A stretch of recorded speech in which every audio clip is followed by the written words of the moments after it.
Assalamualaikum warahmatullahi wabarakatuh. Pada kesempatan kali ini saya akan coba menyampaikan satu artikel dari Denovan dan kawan-kawan di tahun 2014 yang terbit pada Journal of Accounting and Economics yang berjudul Issues Raised by Studying Devan and Zhang, What Should Audit Researchers Do? Baik, sebagai pendahuluan, jadi topik utama dalam artikel ini adalah mereview apa yang sudah dihasilkan dalam penelitian Devon and Zhang tahun 2014 tentang kualitas audit. Ya, fokus utamanya adalah pada definisi kualitas audit pada aspek supply dan demand. Kemudian tujuan penelitian adalah untuk menarik kesimpulan terkait dengan penelitian audit di masa yang akan datang, khususnya dengan menggunakan data archival atau data arsip. Ya, kemudian mengusulkan definisi kualitas audit itu berpusat pada dua hal, yaitu klien dan auditor. Masuk pada bagian kedua dari paper ini. Paper ini di bagian kedua bercerita tentang konten dari penelitian Devon and Zhang tahun 2014. Nah, di tabel 1 itu peneliti meliskan beberapa variabel independen dan variabel dependen. Ada 17 variabel independen dan 33 variabel dependen hasil dari review atas penelitian Devon and Zhang. Kemudian variabel-variabel independen ini mulai dari GC audit opinion sampai dengan auditor lobbying, itulah variabel-variabel yang dapat mengukur kualitas audit. Kemudian dari beberapa variabel ini, banyak variabel itu bisa berfungsi keduanya gitu ya, baik sebagai variabel dependen maupun sebagai variabel independen, tergantung nanti bagaimana pertanyaan penelitiannya. Misalnya biaya audit dan big N gitu. Kemudian Devon and Zhang tahun 2014 itu sudah melakukan pekerjaan yang sangat baik. Dia meringkas ya, menceritakan secara ringkas kisah-kisah ekonomi di balik hubungan ini, hubungan antara variabel-variabel ini. Nah, beberapa variabel kemudian tidak bisa menjelaskan dengan baik dia sebetulnya pada posisi supply atau posisi demand dari kualitas audit. Karena bisa jadi variabel-variabel itu bisa dianggap sebagai supply, bisa juga dianggap sebagai demand atas kualitas audit. Misalnya adalah salah satunya biaya agensi. Nah, biaya agensi ini kalau kita lihat dari sisi klien, ini bisa dianggap sebagai supply atau permintaannya klien akan biaya audit, biaya agensi. Mengapa? Karena pengurangan dari biaya agensi ini akan menghasilkan manfaat audit berupa kualitas audit yang diharapkan oleh klien. Tetapi di sisi lain, dari sisi auditor ini juga bisa dianggap demand atau permintaan mereka, ya, karena ketika ada biaya agensi, tentu upaya-upaya untuk melakukan audit yang lebih baik untuk menghasilkan kualitas audit yang lebih baik ini akan meningkat dari sisi auditor, sehingga keduanya itu tetap bisa masuk gitu ya. Biaya agensi bisa dianggap supply, bisa juga dianggap demand atas kualitas audit. Begitu juga dengan variabel reputasi auditor. Dari sisi klien, reputasi auditor ini bisa dianggap sebagai permintaan mereka. Mereka perlu gitu auditor yang bereputasi dalam rangka apa? Dalam rangka untuk menghasilkan produk audit yang baik.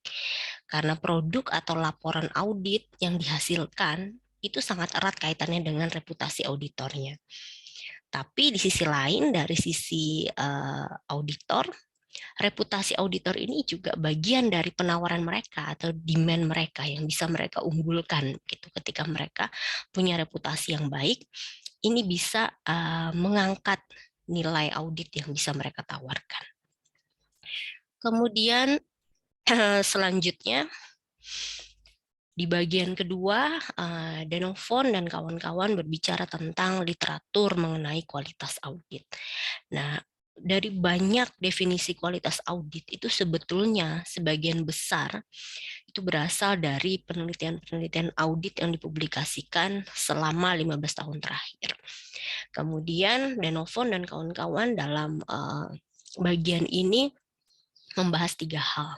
Yang pertama, variasi kualitas audit cross-sectional apakah penting gitu ya. Yang kedua, mendefinisikan kualitas audit, dan yang ketiga adalah analisis time series.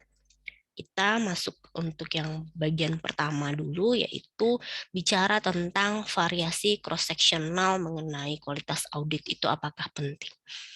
Nah, untuk mengetahui aspek ini, hal ini, peneliti kemudian meninjau gitu ya, mereview dari 3 sumber. Yang pertama adalah panggilan konferensi atau conference call.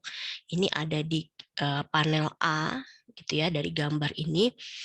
Kemudian berdasarkan yang kedua adalah laporan analis dari Morgan Stanley, dan yang terakhir adalah kontrak utang. Jadi ada di panel A, B, dan C. Nah, dari ketiga sumber ini sebetulnya peneliti ingin tahu ada tidak sih mereka-mereka ini begitu ya, yang berbicara tentang kualitas audit.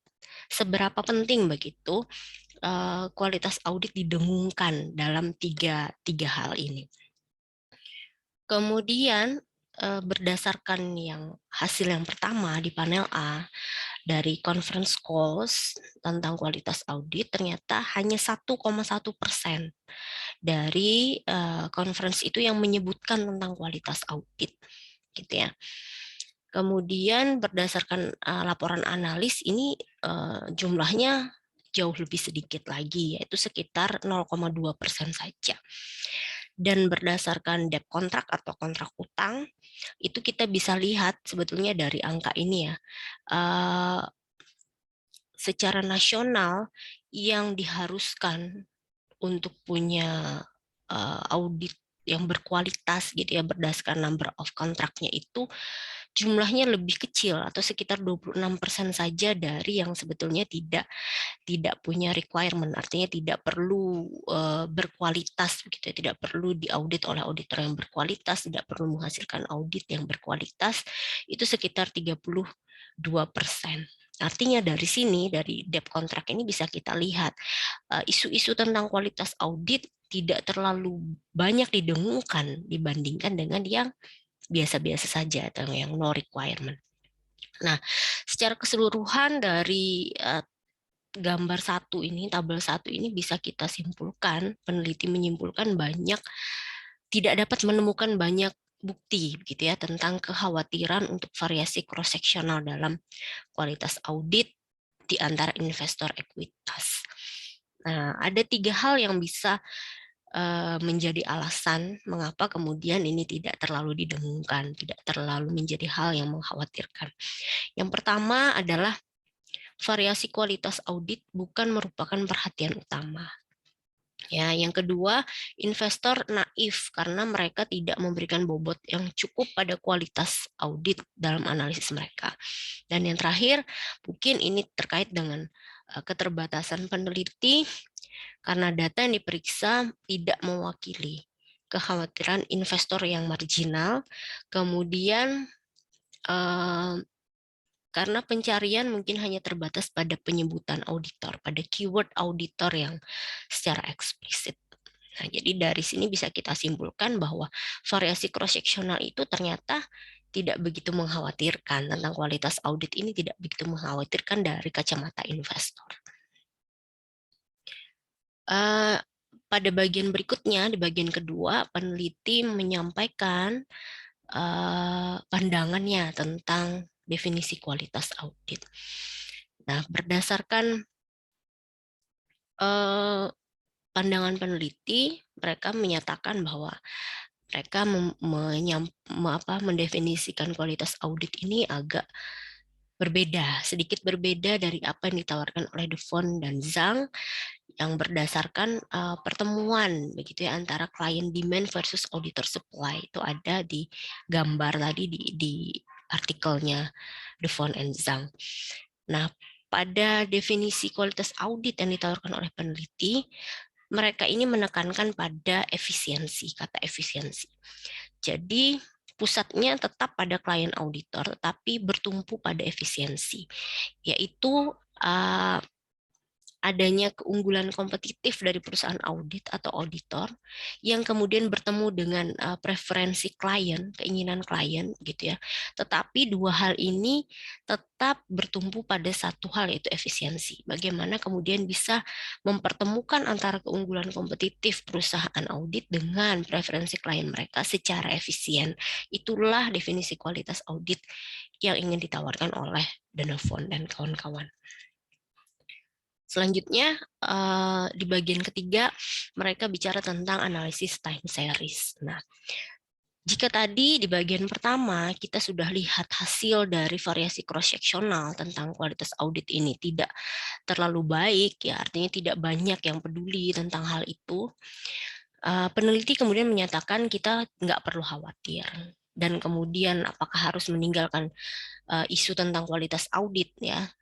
Tidak, begitu ya. Ternyata analisis time series ini masih sangat menarik dan masih bisa kita lakukan untuk penelitian-penelitian ke depannya. Nah, yang ingin peneliti sampaikan itu sebetulnya ada 4 hal ya. Kita bisa lihat di gambar 1 dari panel A sampai dengan panel D nantinya. Yang pertama ini adalah panel A. Di panel A ini peneliti menggambarkan hubungan antara penggunaan teknologi informasi dan efisiensi proses audit. Di sini kita bisa lihat ya, sejak 2004 sampai dengan 2011 itu sebetulnya kecenderungan untuk biaya audit. Ini gambaran dari biaya audit itu sebetulnya cenderung turun gitu ya. Stabil dan bahkan menuju turun di 2011. Hanya saja memang sempat meningkat di tahun 2006 sampai dengan 2008. Tetapi secara rata-rata ya menurut survei dari Institute of Internal Auditor 2009 secara rata-rata sejak 2004 sampai 2011 itu sudah menurun. Rasio biaya audit terhadap total aset itu menurun dan ini menunjukkan adanya efisiensi audit. Nah, berdasarkan Institute of Internal Auditor tahun 2009, ada survei yang mengungkap bahwa hampir semua perusahaan ya itu sudah memasukkan kegiatan audit teknologi informasi ke dalam audit internal mereka. Nah, sehingga penggunaan IT ini memang tampak sekali meningkatkan efisiensi proses audit yang bisa dilihat dari menurunnya biaya audit dari waktu ke waktu. Gitu. Kemudian di panel B ini peneliti ingin menyampaikan kepada kita tentang kasus penipuan akuntansi yang dilihat dari penghapusan perusahaan-perusahaan yang ada di indeks S&P 500 gitu ya. Nah, langkah pertama yang dilakukan peneliti adalah memeriksa artikel The New York Times ya di tahun-tahun seputar penghapusan itu tadi.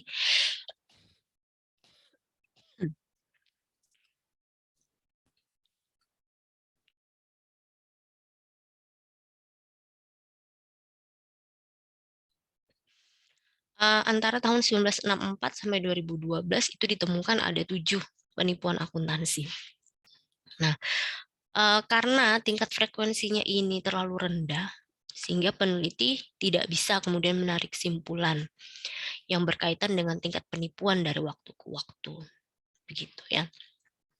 Analisis ini tidak memungkinkan meneliti untuk menarik kesimpulan mengenai pengaruh penggunaan TI terhadap tingkat kecurangan akuntansi, karena tadi frekuensinya yang terlalu rendah dan sedikit. Next, di panel C ini peneliti sebetulnya ingin bicara tentang kompleksitas audit ya, tetapi entah bagaimana pada akhirnya gambarannya adalah kasus kematian di jalan raya gitu ya per mil berdasarkan data dari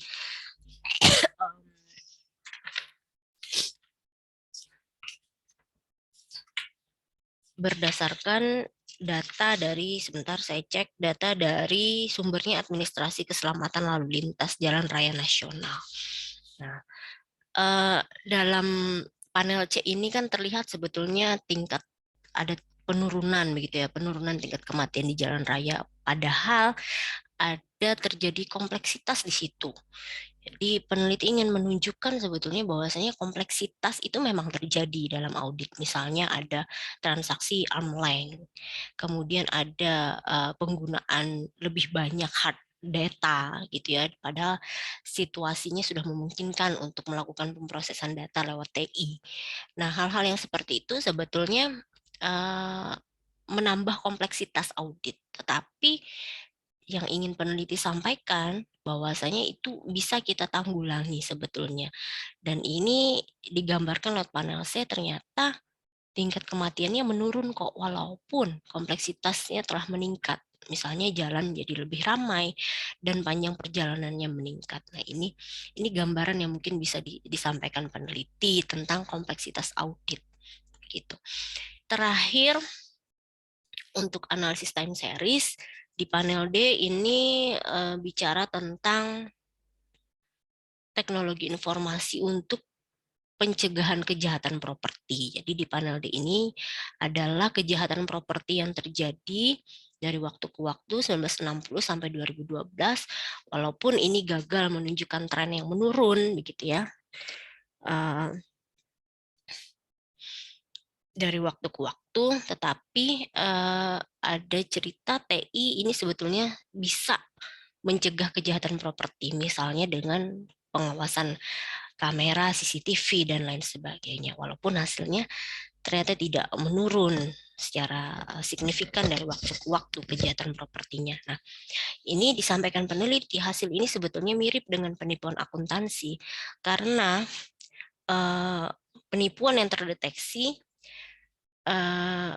dan dengan demikian dapat dipengaruhi oleh penegakan hukum. Nah, sebetulnya jadi hal-hal yang tidak apa ya terdeteksi itu tidak tergambar di sini gitu ya. Jadi yang hanya terdeteksi dan tergambar bisa dipengaruhi oleh penegakan hukum yang bisa kita capturekan di sini. Mungkin ini ada sedikit bias pada akhirnya ketika kita menyimpulkan apakah TI, teknologi informasi ini bisa betul-betul mencegah kejahatan properti. Nah, terakhir tentang regulation externality dan the PCAOB. PCAOB adalah Public Company of Accounting Oversight Board, ya, Dewan Pengawas kantor akuntan publik, Dewan Pengawas perusahaan apa namanya?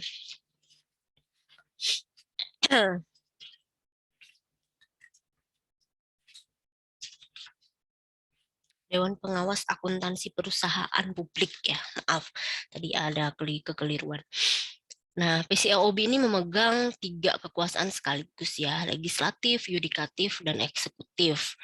Nah, berdasarkan Congressional Act, misalnya Sarbanes-Oxley Act, SOX, memberikan wewenang kepada PCAOB untuk menyebarluaskan aturan dan menegakkannya untuk melaksanakan mandat umum. Mandat itu apa sebetulnya? Mandat umumnya adalah mendaftarkan, melaporkan, memeriksa, menetapkan standar, dan menegakkan standar pada perusahaan audit untuk melindungi kepentingan investor dan memajukan kepentingan publik dalam penyusunan laporan auditor independen yang informatif dan akurat.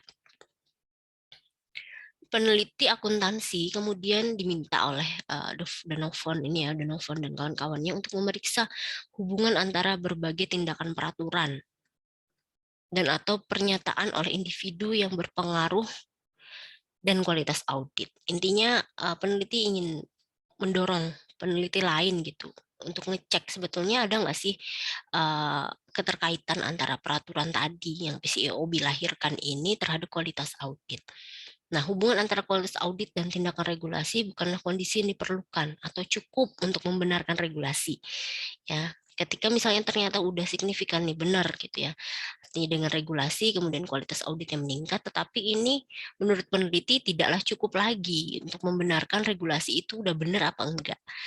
Peneliti kemudian mendorong lagi peneliti audit untuk mengumpulkan bukti mengenai apakah kondisi yang membenarkan regulasi itu benar adanya.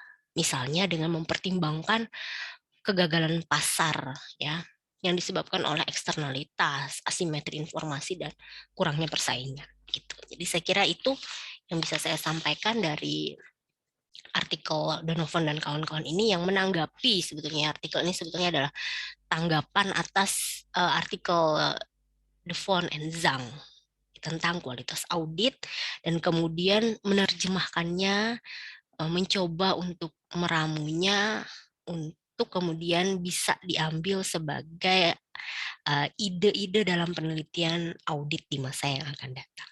Terima kasih, sampai ketemu lagi di channel saya. Tetap tonton, subscribe, dan share, serta like. Terima kasih. Assalamualaikum warahmatullahi wabarakatuh.